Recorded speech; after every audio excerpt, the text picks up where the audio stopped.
everyone, and welcome to another Creative Sim video.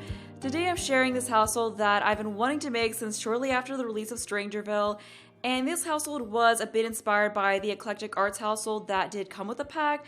I was just inspired by the general idea of 3 young adults going to StrangerVille to live a life that's a little bit more off the grid, a little bit more away from the hustle and bustle of regular life, and their backstory was also inspired by the Spectre family that came with The Sims 2, which did consist of Olive Spectre and her niece Ophelia Nigmos, and I always thought that household was just so cool. I love their story and the mystery around them, because in case you don't really know much about them, the whole backstory was that Ophelia's parents passed away and that she went to live with her Aunt Olive, who is a little strange. There's definitely some questions around her because she does have this graveyard in her backyard, and I think there's like just various like random Sims, like service Sims, and then there's Sims that were previous partners of hers, and I think ex-husbands or like husbands that passed away, and they have names like early demise and rigor mortis and euthanasia, and nothing was explicitly stated about why there were so many gravestones in her yard or what happened,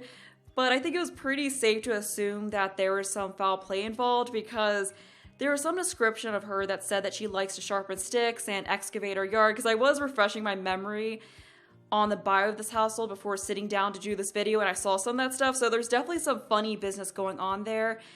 And what really gave me the inspiration to create this video was that shortly after the release of StrangerVille, I started seeing a lot of fan art of Ophelia, and that just reminded me of how cool she was and how much I liked her back in the day and the story of this household, because that was just something I always loved about The Sims 2, was just these rich backstories that are set up for all the Sims. And it's been a while since I played it, but I think when you go into certain households in a fresh game, like they're right in the middle of a situation and you have to choose what to do. So I just always found that really cool about that game. And this household doesn't have the same backstory of the Spectre family, but I certainly took like bits and pieces of that and used it as inspiration for this one. And this Sim here does look a bit like Ophelia, but she's not supposed to be Ophelia. Her name is actually Octavia Hart, but I always loved the style of Ophelia, so that's why I just really wanted to create the Sim that had the same style as her and was inspired by her, because I just loved her, like that sort of early 2000s punk Avril Lavigne-esque style that she had going on. I always thought her blonde hair was really cool, and she was just one of my favorite Sims that came with the game, and I just really love how this Sim here turned out. Like, she's just so adorable. She's got this kind of goth punk thing going on. And onto the backstory of this household. So what's going on with this household is that Ophelia, or not Ophelia, see, I'm mixing up the names already. This is Octavia, not Ophelia. So Octavia's aunt recently passed away, and much like Olive, her aunt was definitely a questionable character. Her parents always kind of like never really spoke very highly of her, but Octavia always thought her aunt was really cool. Like, she always enjoyed visiting her when she was younger, but her parents stopped taking her to visit her a long time ago, but she still kept in contact with her aunt. She still talked with her on the phone, and she was really the only member of her family to keep in contact with her aunt. Her aunt was kind of like the black sheep of the family. She never really understood why, because she always thought she was such a cool person, so she never got why everyone avoided her so much. Her parents always kind of voiced how they didn't really like her talking to her aunt.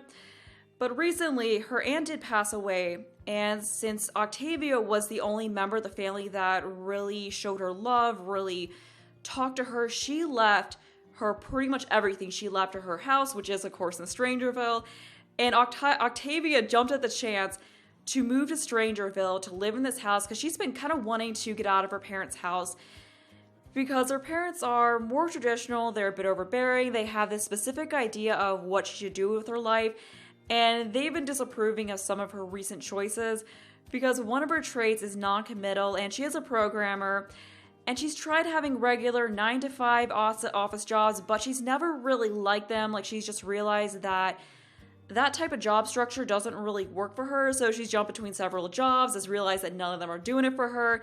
So she recently turned to freelancing, and her parents are just telling her that she's making the wrong choice, that she needs the benefits and the security that comes with having a regular job. And, what happens if she doesn't get a job for months at a time? What is she going to do about money? So they're just telling her all these concerns, and they've been kind of nonstop about it. So when she found out that she inherited her aunt's house, she jumped at the chance to get out of her parents' house and move there, just get away from them and all of their unwanted feedback. And with her, she took her two closest friends who she's known since high school, and the two of them also do freelancing work, so it just worked out perfectly. Like, this is why they could just pick up and move to this other town, because they didn't have to worry about having a job where they go into a specific office. They can just do their job from wherever. So this actually works out perfectly for them.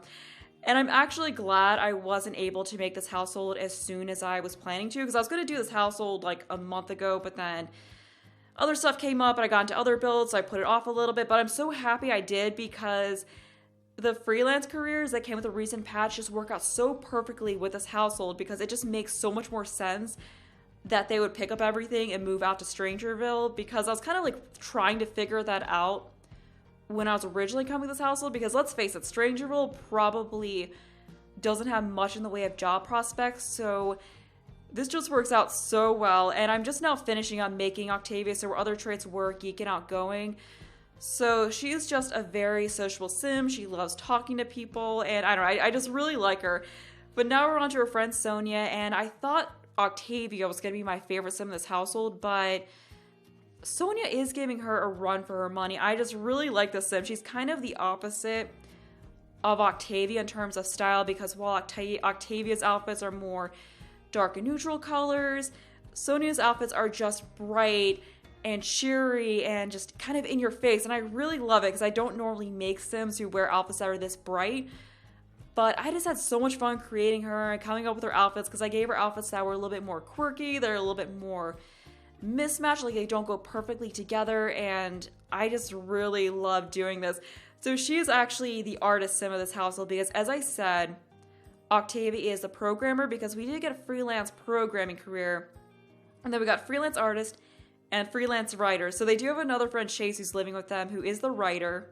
But something I do want to mention is that I am making the house for this household, so I'm making the house that was once Octavia's aunt's that they're all living in, and I'm trying to go for kind of a creepy vibe with this house. So there is, like, I'm halfway through building the house, but currently I do have one graystone decoration in the yard just to kind of add, kind of give it that creepy vibe that all of his house had. I don't think I'm gonna add a ton of graystone. So far I just have one. I might go in and add another one, but I think just one graystone in a yard is questionable enough, because most of the time, like, people don't just bury their loved ones in their yard. Like, that's not a typical thing that people do. So I think just one is enough to make them kind of be like, huh, what is this? This is a little weird. Like, I don't know if it's just some kind of like leftover Halloween decoration, or if there's a body buried under here, but I don't think they're gonna want to dig it up to try to find out what's going on there. And then I've also stuck one urn decoration in the house, and then I'm probably gonna stick a few more. The one that I haven't so far is just a decoration item,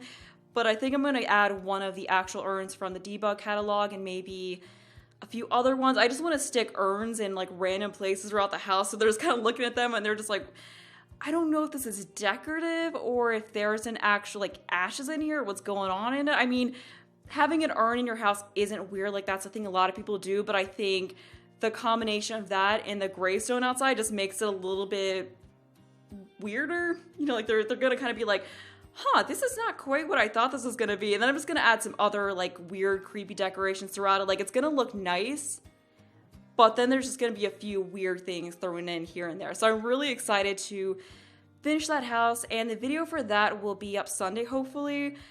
But back to Sonya here. I really love this outfit. I just love the combination of that pattern jean that came with City Living with that shirt that did come with a patch, and then I also used those kitten heels.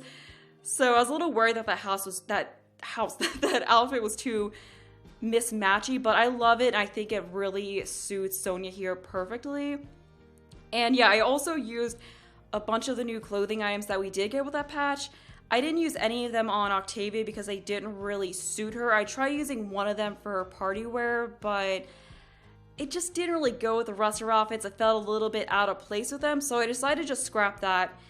and use the new cast items on Sonya here and Chase the other sim. And there was one outfit I didn't use though, because I was trying to use them in the brightest colors just to go with her style here. And the one full outfit, it was the one that was kind of the long cardigan. It didn't really have colors that I felt were bright enough to work for her. And oh yeah, I just want to mention that this hair I used on her, not this one, but the one that I used with her everyday wear outfits is really cool. I downloaded that hair and I just knew that I had to use it on a sim, or more accurately, make a sim for that hair, because it's just such a cool hair. And it's actually, I believe, a mesh edit of the braided hair that came with StrangerVille. So I'm just glad that I finally got to use that hair. And I also really like how this outfit came together. It was just really neat with her to try to use more of the brighter colors and patterns that come with jeans, because I use those skinny jeans a lot, but I always tend to go for the black or dark blue colors of them. So it was just really nice. I just really enjoyed getting to use different swatches of items with her. And as far as her traits go, she is clumsy, creative, and cheerful. And I gave her the art-related aspiration just to go with the whole artist thing. And while her and Octavia might seem like they're opposites in terms of personality when you look at them, they're actually very similar to each other, and that's why they are such close friends. They just choose to express themselves a little differently in terms of what they wear. And another thing is that I will also have the links to the custom content that I did use on these sims in the description down below. I didn't use a crazy amount. I think it's like 10 to 15 items, because with my create sim videos in general, I try to not go too overboard with create a sim, like I just with custom content. Like I just use a few things here and there for the sims. It's mostly just makeup and hairs. Or hairstyles. I have been trying to use mainly just clothing that comes with the game. It just makes it a little bit easier for me because I don't have to go and hunt down a ton of links. And I think it also makes it easier for those of you who are downloading the sims, because you don't have to potentially get 50 custom content links. But we are onto the last sim now, who is Chase Ewing. And he is, of course, our writer. And his traits are snob, creative, and perfectionist, so he does appreciate the good things in life. He likes good quality food, he appreciates good quality art, good quality TV shows. He just really likes to fill his life with high quality things. And since he is a perfectionist, it does take him a little longer to finish his articles or whatever he's writing, and sometimes he'll scrap things if they're not quite up to his standards. But whenever he does release something, it is generally really good quality. And I'm kind of wondering if the perfectionist trait will affect their career at all, because I know perfectionist sims tend to take longer to finish things, but I'm not sure if that extra amount of time will really affect deadlines at all. Like, I haven't really played with the career, but I don't think the deadlines are super duper tight, so it probably won't really matter much. It'll probably actually help because things will be better quality. So I think that is something that actually works really well for this career. And also, while these sims were made for StrangerVille, I wasn't really making them with the mystery in mind. Like, I didn't give any of them the mystery or the StrangerVille aspiration or the paranoid trait. Like, I just kind of see them as sims who happen to move to StrangerVille and they're just kind of seeing some weird stuff going on, but they're just sort of like turning the other eye to it, you know, like they're not really just kind of like, huh, that was weird, but they're not really paying much attention to it. Or if you plot them into your world and you're playing as other sims, I could just see them being the sims who accidentally get themselves possessed and are just walking all around really weirdly. So I just kind of see them being a little oblivious and accidentally like eating one of the fruits and getting possessed. But I mean, if you do download them, like you could always complete the mystery with them. Like that could actually be kind of cool to weave in the mystery with them trying to get further in their careers. Like maybe they do kind of notice weird things going on and then they slowly start to unravel a little bit. So I mean, it could be a fun household to play with. And I think it also would be cool to, because like when I went through the StrangerVille mystery, I just went through it in one fell swoop. Like I just sat there for 2 hours, went through it, I just blew through it as quick as possible. But now that I've gone through it once, I think it could also be cool to go through it at a more leisurely pace, you know, like have these sims where they're focusing on other things in their lives, but at the same time, they're kind of slowly digging into that and getting further into that. So, I mean, that's an idea if you do choose to download these sims. And, you know, maybe you could somehow work in that Octavia's aunt was involved with the mystery. Like, I don't know exactly how that would be, but I don't know, you know, she's a strange person, so maybe she was connected to it somehow. And I also really like the style of this sim. He's just got this it's just a sort of laid back hair, and I gave him this beanie with some of his outfits. Like, I gave him it with his formal wear, just because I kind of saw him as being someone who would do that. You know, like, he kind of wants to, I guess, like, look different. You know, like, just kind of show that he's a little different. He kind of marches to the beat of his own drummers, kind of does what he wants. And even though he's supposed to be dressed up nice, he's just gonna throw a beanie on with that outfit and still be himself. And that's just a vibe. Like, that's just a style that I really like. Like, I even gave him a beanie with this hot weather outfit here, which he probably wouldn't want to do. Like, that would probably make you a little too hot, but I really liked how it looked paired with that outfit. But we are almost done with the creation of this household, so there won't be a link to download in the description, because as far as I know, you can't supply a link to gallery content that has custom content in it. But they will be up on the gallery, and I will have information in the description on how to download them and add them into your game. And that's gonna be all for me, so I will just have some screenshots here at the end showing their different outfits, so you can get a better look at them. But I'm gonna leave off here, so I hope you enjoyed the video. Thanks for watching, and bye!